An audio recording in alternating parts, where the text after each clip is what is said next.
더 이상 우리가 나의 십자가를 지고 이렇게 이제는 죽음의 길로 갈 필요 없습니다. 주님이 십자가의 길을 갔다면 그 길의 은혜에 우리는 축복이 뭐냐? 임마누엘의 길을 가는 겁니다.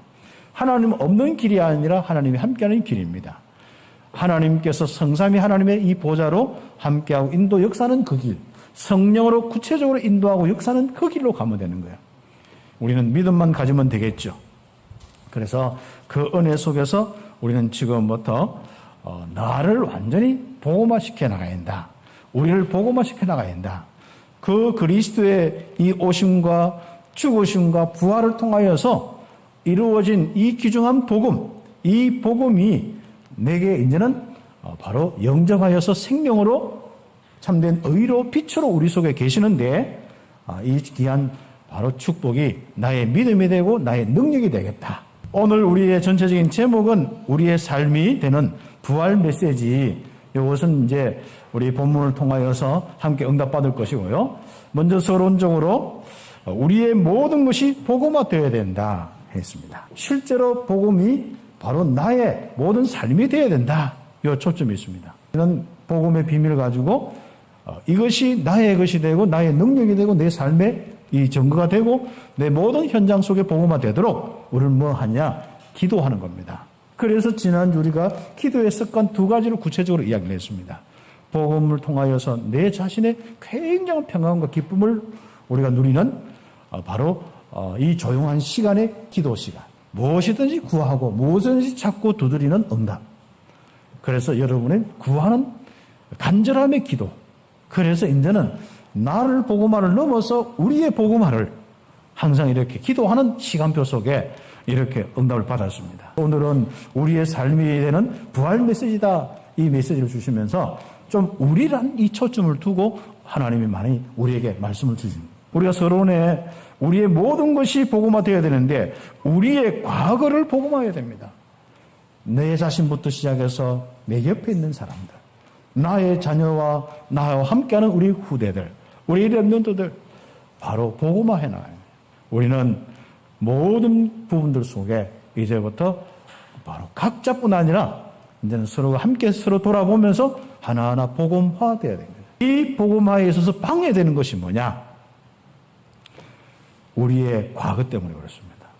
그래서 우리는 과거의 복음화의 부분이 꼭 중요한 것은 기본적으로 공통적으로 하나님 떠나 있는 오랫동안 불신앙, 죄의 습관, 그리고 바로 사단에 영향받는 이런 부분들. 그건 전부 상처와 이 불신앙과 같이 연결되어 있는 이런 부분입니다. 이런 것들이 딱 정리되는 거죠. 그 다음에 우린 서론의 두 번째 보면은 우리의 현재를 복음화해야 된다. 그렇죠. 과거가 다 현재로 연관되어 있기 때문에 분리시킬 필요는 없습니다. 똑같습니다. 같이 흐름 속에 있지 않습니까? 현재, 결국은 그 문제, 한계의 문제, 여러분의 연약함의 문제 속에 시달림의 문제가 해결되는 아주 중요한 현재 복음화는 현재 여러분이 한계가 없는, 제한이 없는 성령 충만 받으시면 됩니다. 성령의 권능은 제한이 없습니다. 그런 축복이 있기를 예수의 이름으로 축복합니다. 그래서 현재도 누림이 되어야 됩니다.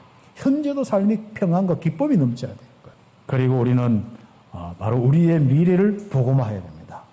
미래 복음화는 바로 소망을 회복하는 거예요. 미래 복음화는 진짜 우리에게 절대적으로 하나님의 말씀의 이 인도와 역사 속에 말씀이 이루어진다는 그 소망, 그 믿음에 아주 중요한 부분이 있습니다. 지금까지 역사했듯이 하나님은 말씀 주신 대로 응답하신다. 그럼 걱정할 거 없거든요. 우리는 미래의 복음화는 소망입니다. 다시 하면 내 속에 있는 절망을 없애는 거예요. 내 속에 있는 캄캄함을, 무지함을 없애는 거예요. 소망 없는 이런 것들이 딱 정리돼요. 나이가 들면 들수록 내 기도를 통하여서 내가 이 자리에서 내가 하나님 함께 예배드리고 이 자리에 참빛교회 함께하는 이 통하여서 하나님은 세계를 살리는구나. 우리 모든 사람이 가면 갈수록 소망이 넘치기를 예수의 이름 축복합니다. 우리가 복음으로 과거, 현재, 미래가 딱 복음화되면 강건해지면요. 진짜 말 그대로 하나님이 그냥 막 모든 사람을 붙이시고 필요한 대로 경제와 모든 것을 힘을 주시게 되어 있습니다.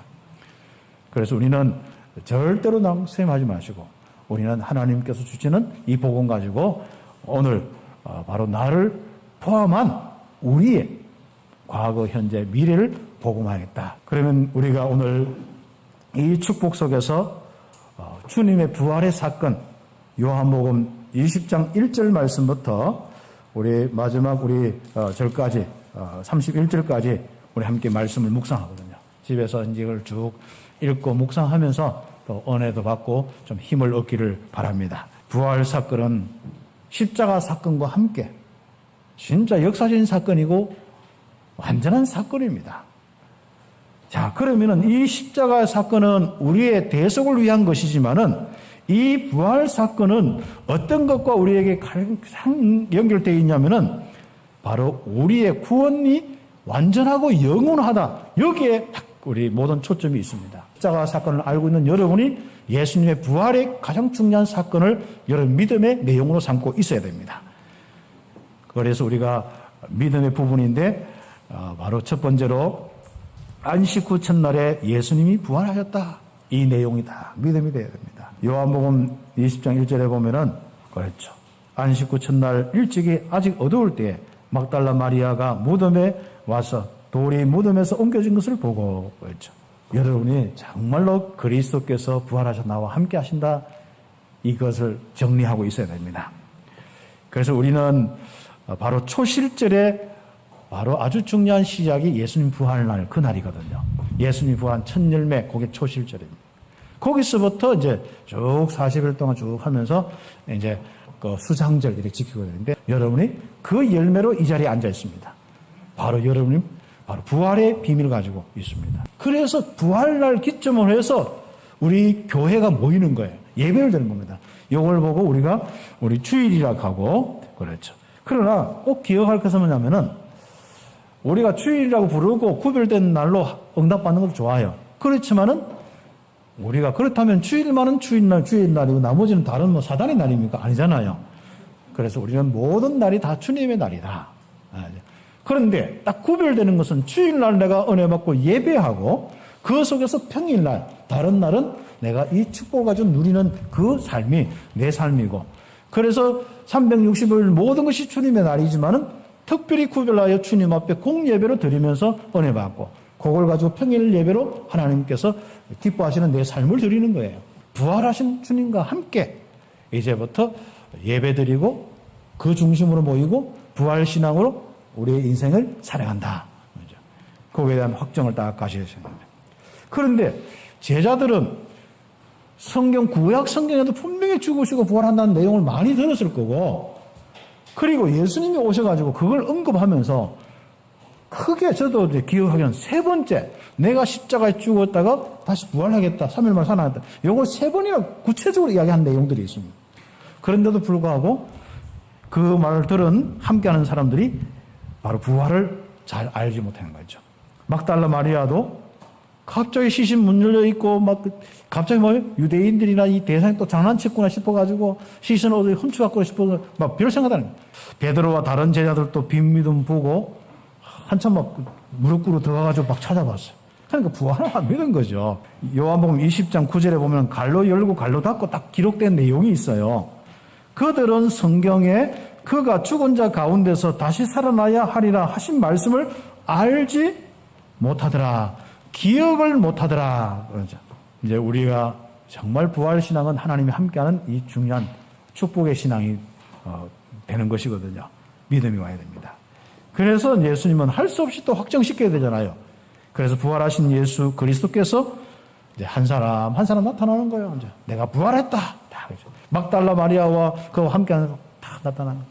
그리고 베드로와 제자들에게 나타나고 그리고 의심 많은 도마에게 나타나고 부활하신 주님 나와서 말씀하시는데도 혹시 헛개내 보이는 거 아닌가?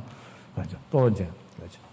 그만큼 우리가 육신적인 기준 속에서 살고 있고 정말 신앙을 가지고 있는데 정말 예수님이 누구인지 모르는 거예요. 하나님이 이 땅에 오신 분이다. 성령으로 잉태한 분이다. 그분은 십자가에 지셔서 모든 문제를 해결하셨고 바로 사망 권세 이 모든 것을 깨뜨리고 부활하신 바로 창조주 하나님이시다. 이 믿음이 딱 돼야 되는 거죠. 그 믿음 가지시기를 예수의 이름으로 축복합니다. 그래서 우리는 지금부터 이 바로 의심의 이 부분들도 다 이제 자꾸 말씀을 기억하면서 믿음이 와야 돼요. 특히 우리는 또 성령의 시대를 맞았기 때문에 말씀을 기억하면 자꾸 성령께서 여러분에게 믿음을 주셔요. 우리는 완전한 이 복음 가지고 하나님 함께하는 축복이기 때문에 믿음 가지고 하나님이 함께 하시는구나. 부활하신 주님이 곧 하나님이시구나. 이 믿음 가지시기를 예수의 이름으로 축복합니다. 그래서 큰 두 번째로 부활하신 그 주님께서 부활하셔서 우리에게 말씀하신 그 말씀을 이제부터 내 삶으로 삼는 거예요. 내 삶의 성취와 내 삶의 응답으로 나갑니다. 이번에 첫 번째로 보면은 부활을 가능케 하시는 하나님의 능력에 대한 이해가 되어야만, 이해해야만 내 삶이 회복됩니다. 내 구원을 하신 분이 창조주구나, 하나님이구나. 그에 대한 믿음이 있어야만 딱 삶이 회복됩니다. 이게 안 되는 사람은 특징이 있어요. 하나님은 틀림없이 반과학이 아니고 초과학이신데 나도 모르게 과학적이 아니에요. 그렇죠. 하나님은 법을 어기시는 분도 아니시지만 법을 초월하신 분입니다. 그리고 하나님은 이성을 어기신 분도 아니지만 이성을 초월하는 분이에요. 상식적인 것도 분명하지만 그 상식 이상입니다. 그 사망을 삼키고, 그 표현을 보면요. 그 예수님이 뭐예요? 사망을 삼키고 이겼다. 사망을 꿇고 삼켜버렸어요. 그렇죠. 그 말은 무슨 말이죠? 사망의 세력 완전히 뭐합니까?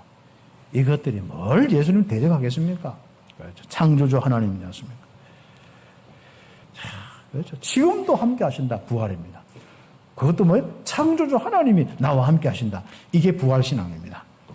우리의 바로 부활이 진짜 앞으로 정한 것인데 바로 그리스도의 부활 때문에 그렇습니다.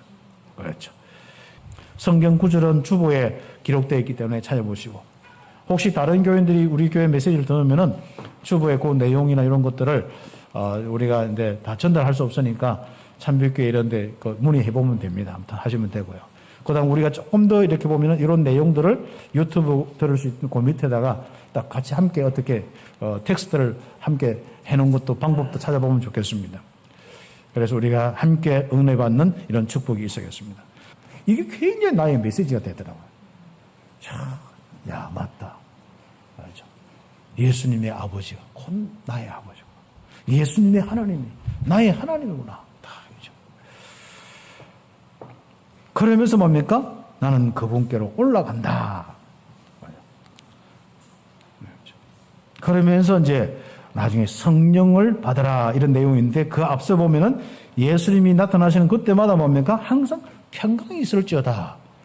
이것도 메시지가 된 거예요.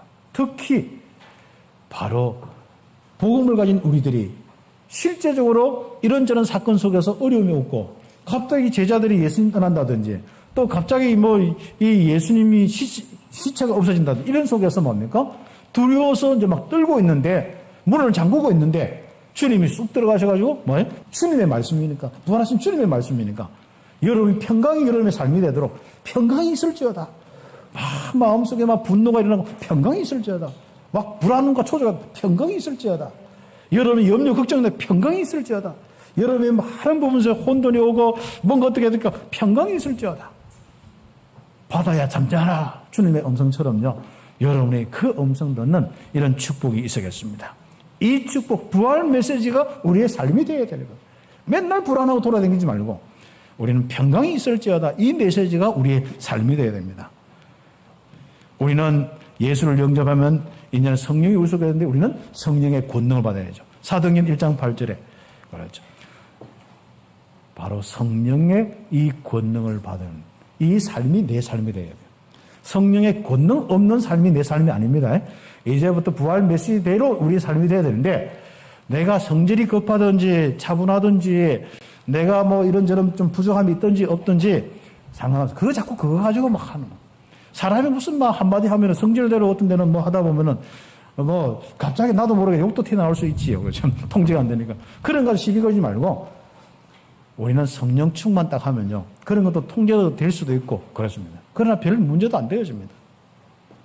그래서 우리는 지금부터 나의 삶에 성령 충만한 삶이냐 아니냐 좀 그 부분에 대한 확실한 초점을 가지고 인생을 사셔야 됩니다.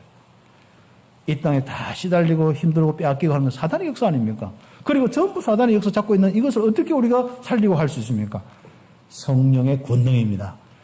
이제는 그리스도의 대사로서의 삶을 이야기하는 것이고 성령의 권능 받고 전도자에게 축복하죠. 다시 하면 이건 간단하게 이야기하면 가능합니다. 우리가 옆에 사람 구원받도록 기도하고 죄와 저주, 영적 문제 해결하도록 기도하고 어떻게 합니까?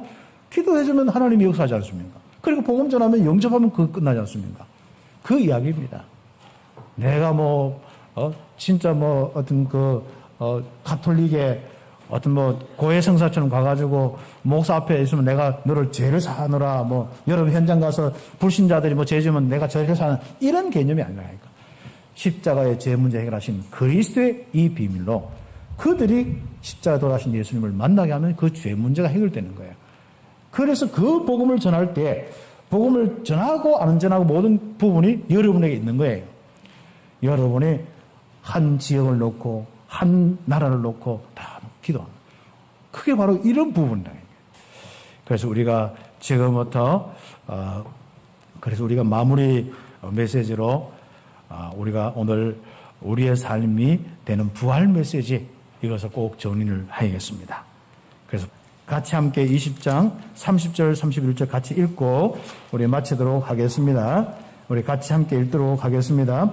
예수께서 제자들 앞에서 이 책에 기록되지 아니하는 다른 표적도 많이 행하셨으나 오직 이것을 기록함은 너희로 예수께서 하나님의 아들 그리스도이심을 믿게 하려 하시고 또 너희로 믿고 그 이름을 힘입어 이 생명을 얻게 하려 하십니다. 아멘. 이 귀중한 삶이 여러분의 삶이요 또 여러분 주변에 있는 많은 영혼들의 바로 축복이 되도록 전도자의 이 길을 가는, 그러면 그 전도자의 길을 가는데 오는 성령의 충만함과 평안, 이것이 전부 우리의 삶이 되어져야 됩니다. 부활 메시지가 우리의 삶 되기를 예수의 이름으로 축복합니다. 기도드리겠습니다.